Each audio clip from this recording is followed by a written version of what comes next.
Teleimpacto, lo que necesitas saber.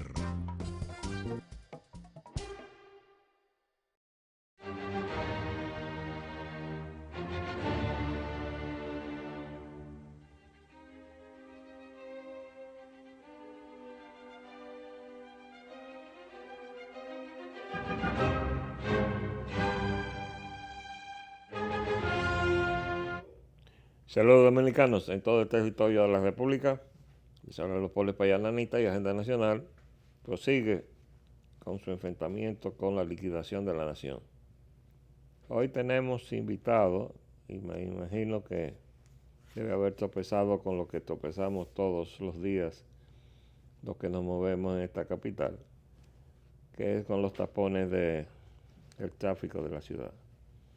Invitamos a Guido Gómez Mazara para tener una visión desde un ángulo, desde afuera del gobierno, desde los partidos que están en el medio de este cuadro político que se está desplomando y donde el mismo Guido está participando en un conflicto interno, porque eso es parte del cuadro que tienen todos los partidos.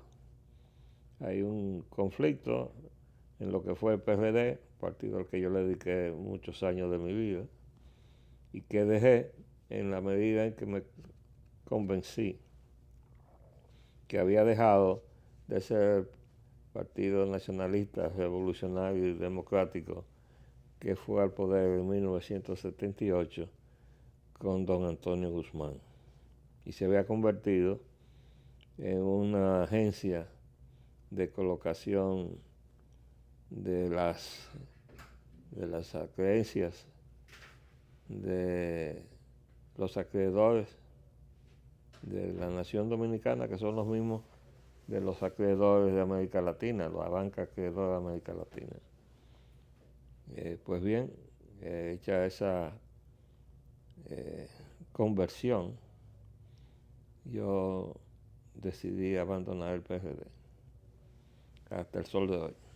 Lo que no he abandonado son mis convicciones, las que hicieron del PRD en su momento el Partido de la Esperanza Nacional. Pero yo quiero, en esta tarea de mantener al día a la nación de cómo se liquida y aprender a leer las señales que no lo dicen en ese mismo léxico. Dice, aquí estamos liquidando a la nación, ¿no? Aquí dice, no, aquí estamos modernizando a la nación. ¿Ustedes no se acuerdan que ese fue el discurso de Leonel Fernández en 1996? La modernización de la nación con la globalización neoliberal. Y lo que hizo fue enterrar a la nación dominicana e iniciar el proceso de la fusión con Haití, que se suponía que era la tarea del candidato que él venció en las elecciones, cuando él era el candidato del Frente Patriótico, y el otro candidato era el candidato de la élite haitiana, José Francisco Peña Gómez. Pues bien, la prensa de hoy está llena de este tipo de despliegue. Este es el listín. Licencias y transporte. Retos para hacer hub logístico. Entonces aquí está toda una serie de... aquí está Enrique Ramírez, director general de la Dirección General de Aduanas. Dice, el director general de Aduanas, Enrique Ramírez, afirmó que en los últimos 3 meses se han recaudado 409 millones bajo el régimen de centros logísticos y se han registrado unos 850 transacciones. El presidente de la Asociación de Navieros de la República Dominicana, Terry Hansen, consideró ayer que los principales desafíos que en la actualidad tiene el país para convertirse en un hub logístico es el hub del Caribe. Cuando ustedes me oyen decir el hub del Caribe, es la expresión final de la fusión de República Dominicana con Haití en una unificación de la isla. Bueno, vamos a ver qué dice el periódico hoy.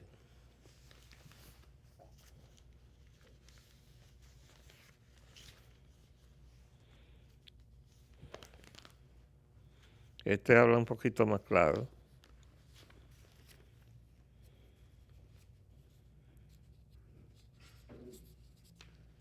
Y nos expresa su versión de lo que fue esa reunión. República Dominicana tiene condiciones para convertirse en el hub del Caribe. Bueno, nuestro invitado acaba de llegar.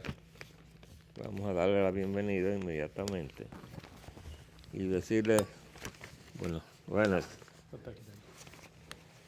He estado desplegando la prensa de hoy porque trae una amplia cobertura de lo que es el último juguete del gran comercio dominicano, junto con, desde luego, una estructura política que no es más que la expresión final de la fusión de la República Dominicana con Haití en un gran centro comercial de la isla. Entonces eso viene dado también con otros síntomas.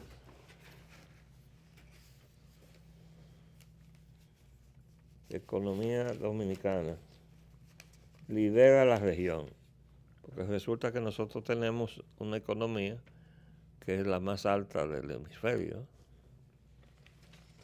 También la más desigual. Sí, donde hay más pobreza también. Sí. Y dice Oxfam que aquí hay 265 multimillonarios, Sí, lo vi. cuya fortuna sumada da el 49.5% del Producto Interno Bruto de la nación, ¿no? Bueno, este es otro síntoma de qué es lo que se está haciendo. Comercio entre China y América Latina se ha multiplicado 26 veces. Ustedes podrían preguntarle, ¿y por qué está enseñando a los chinos en esto? Bueno, por esto.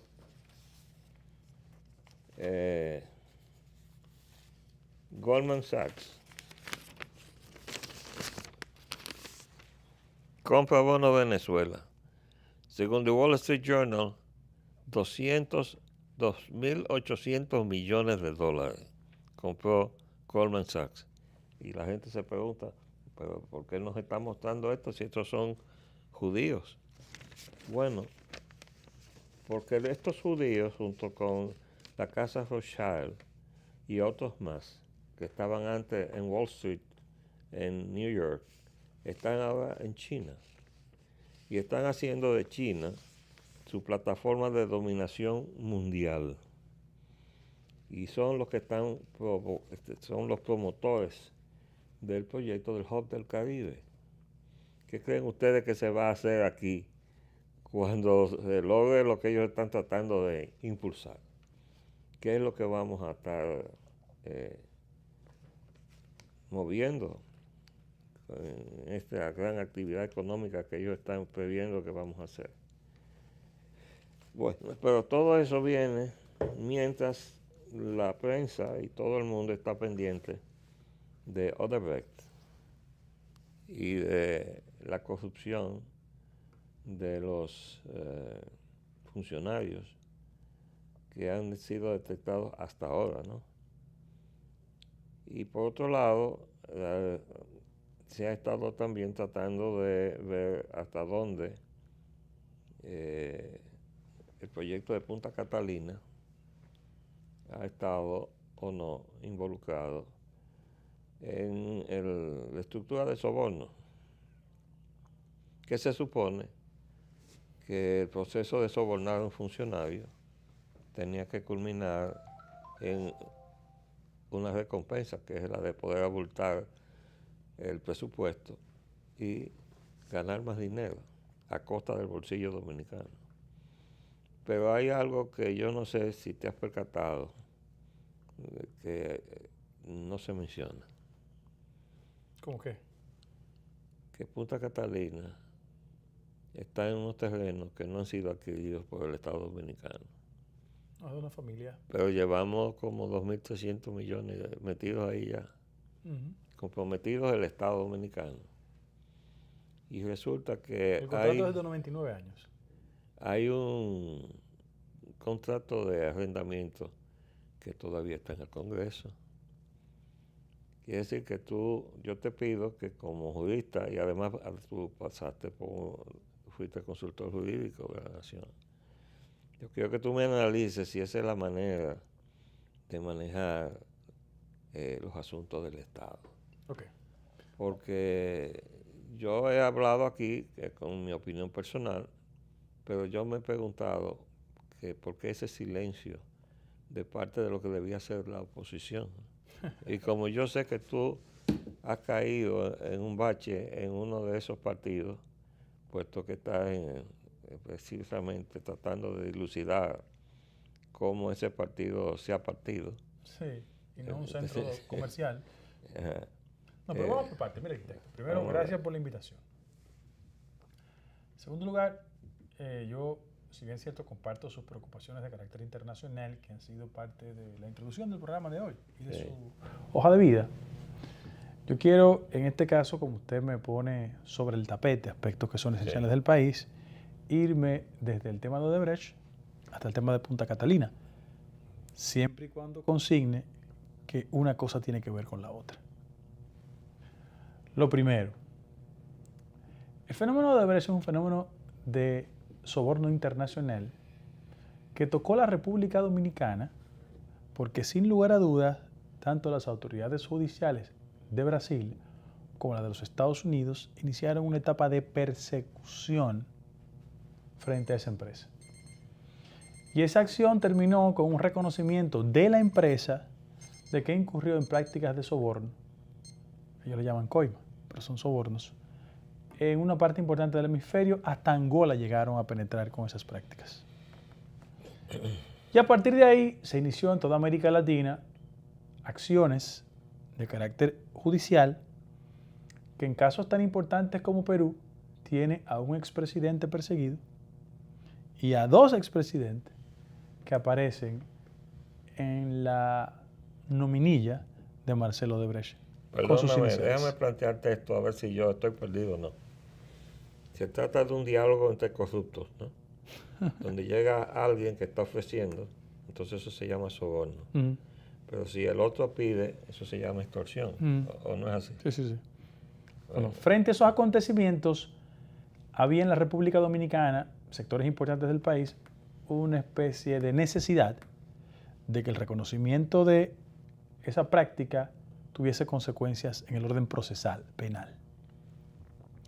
Se encartaron varios ciudadanos y el magistrado, que es una expresión de la Suprema Corte de Justicia, hay que explicar por qué la Suprema conoce eso, y es que muchos de los encartados tenían jurisdicción privilegiada y por vía de consecuencias un juez de la Suprema Corte de Justicia que en su condición actúa y decide la suerte de los encartados.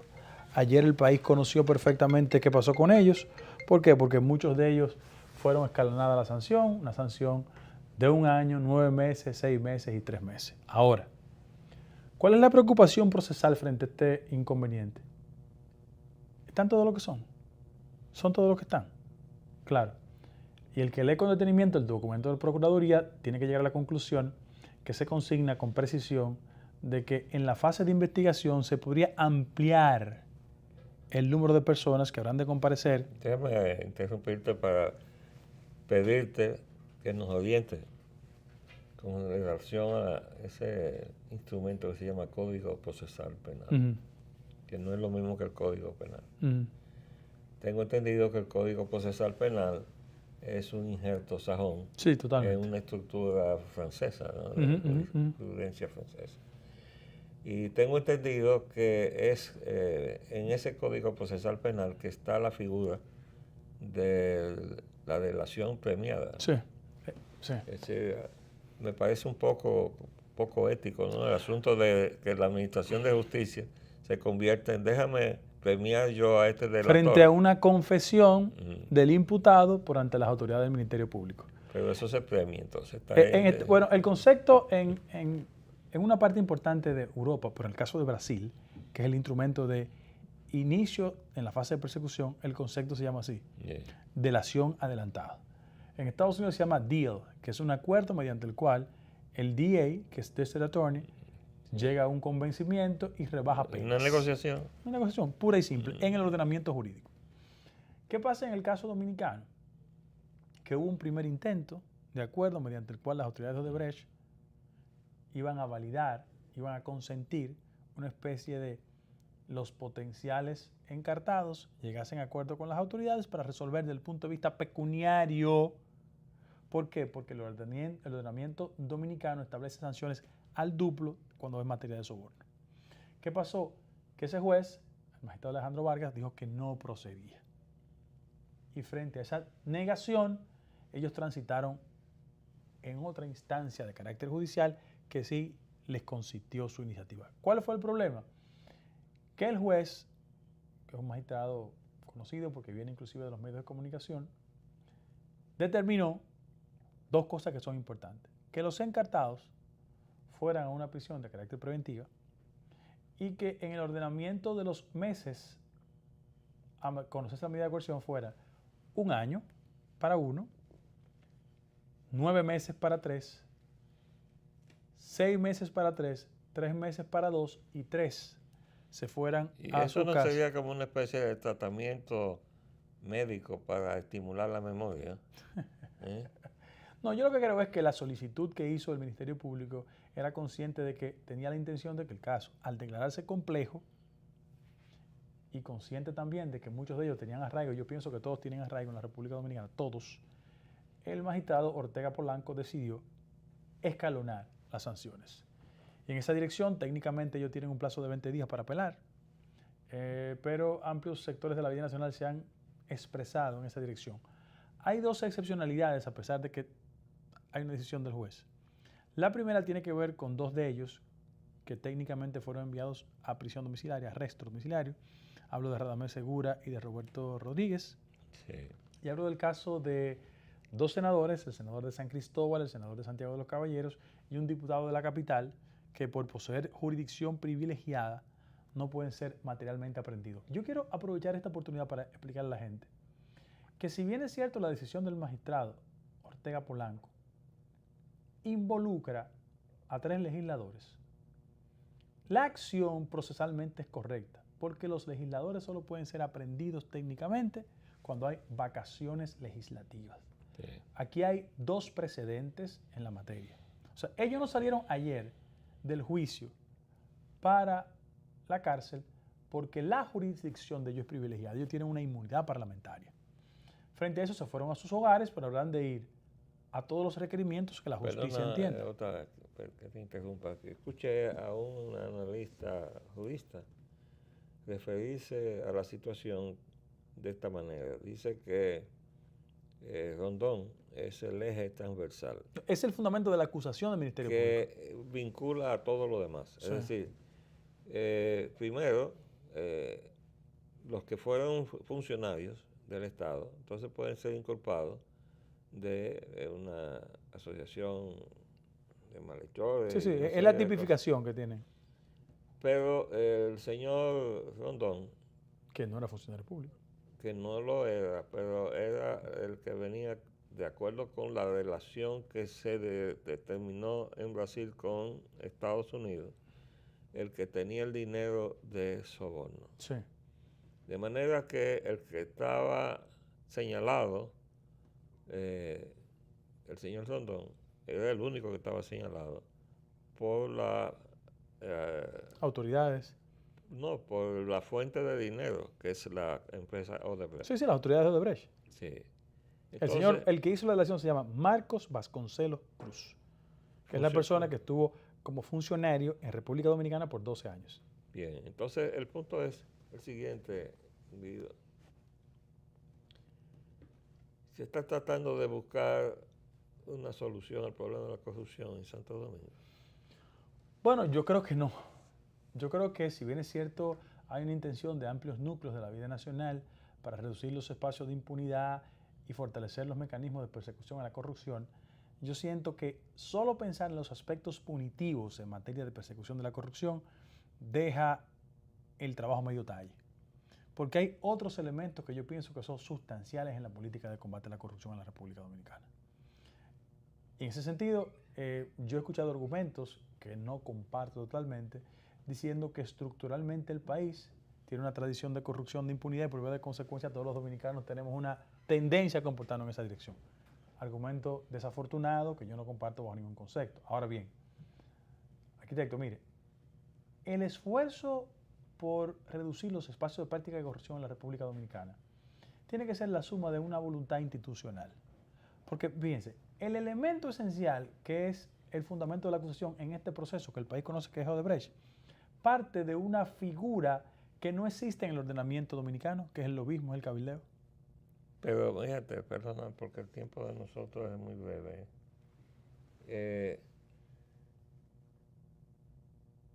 Si yo no te entiendo mal, toda esta inquietud sobre la corrupción y la impunidad y la falta de justicia, más bien está motorizada con una intención política.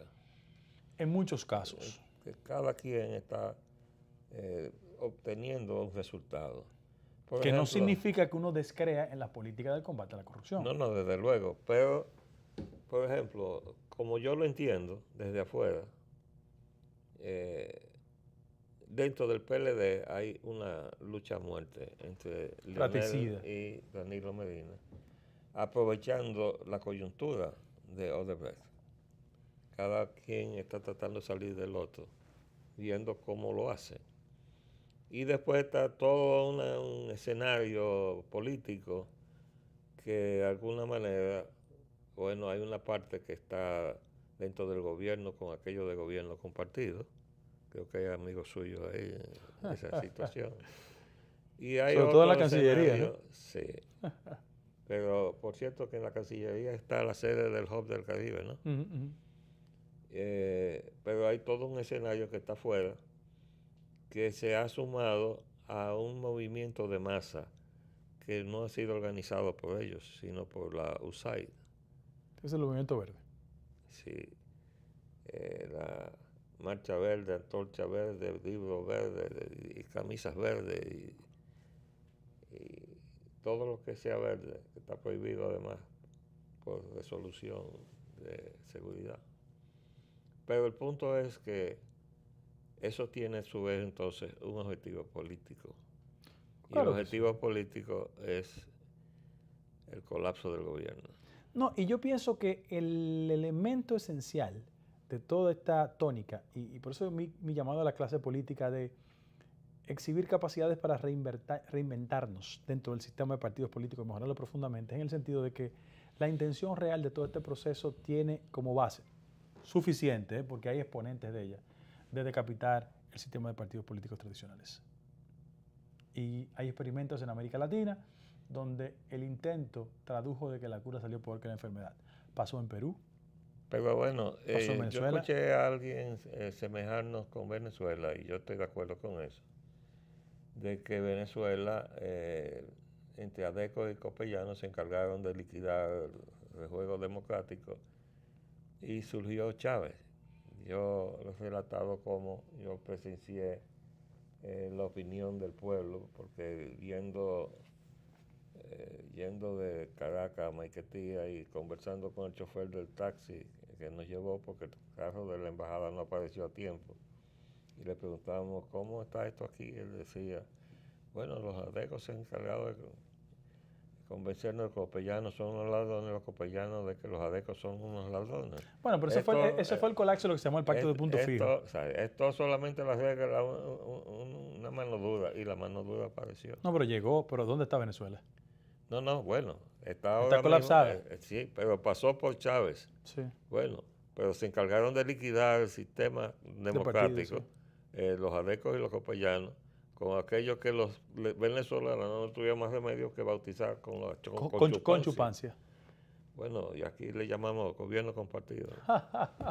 Sí, sí. Bueno, entonces estamos en ese punto de colapso Del modelo del partidario. modelo, y los partidos están todos en crisis. Tú estabas echando una batalla interna Le estoy. en uno de ellos, pero todos los demás están en igual condición. Sí. El reformista y el PLR. Es la desconexión de la cúpula de los partidos políticos con el resto de la sociedad. Pero eso ha sido alimentado por la corrupción o una cosa consecuencia de la Yo otra. pienso que una cosa es consecuencia de la otra. En la medida que las prácticas de corrupción fueron moldeando la forma de hacer la política, los partidos políticos y sus cúpulas construyeron un modelo de dirigente que no se pareciera a la gente, pero sí se pareciera a la idea de los negocios. ¿Y tú no crees que eso de tener subvencionado a los partidos políticos con cargo al bolsillo de los contribuyentes? Eso es una aberración. Eso, Porque la intención eso era no válida, puede pero fue conducir a- distorsionada.